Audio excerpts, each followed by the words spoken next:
Right ఇక bulletin లో breaking news చూస్తున్నా మరోసారి ఏసీబీ ఆఫీసుకు గొర్రెల స్కామ్ లో మోసపోయిన ఏపీ రైతులు బయలుదేరారు. నిన్న కొందరి రైతుల స్టేట్మెంట్ ను రికార్డ్ చేశారు ఏసీబీ అధికారులు. ఈ రోజు ప్రకాశం జిల్లా, పల్నాడు జిల్లాల రైతుల స్టేట్మెంట్స్ ను కూడా తీసుకోనున్నారు. గొర్రెల స్కీమ్ గాను ఎన్ని యూనిట్లు ఇచ్చారనే దాని అంశంపై ఈ స్టేట్మెంట్లు రికార్డులు చేసినట్లుగా తెలుస్తోంది. కాంట్రాక్టర్లు ఎలా మోసం చేశారు అనే దానిపై కూడా రైతుల నుండి వివరాలను సేకరిస్తున్నారు ఏసీబీ. గొర్రెల స్కామ్ లో మొత్తం 700 కోట్ల స్కామ్ జరిగినట్లుగా ఏసీబీ గుర్తించింది.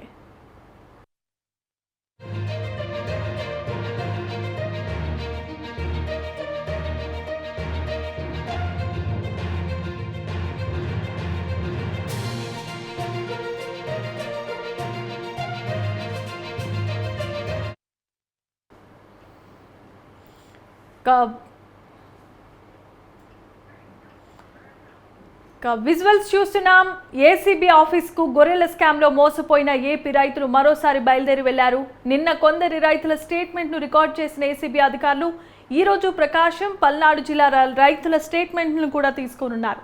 గొర్రెల స్కీమ్కు గాను ఎన్ని యూనిట్లు ఇచ్చారు అనే దానిపై చర్చ జరుగుతోంది. కాంట్రాక్టర్లు ఎలా మోసం చేశారనే దానిపై కూడా రైతుల నుండి వివరాలను అడిగి తెలుసుకున్నారు ఏసీబీ.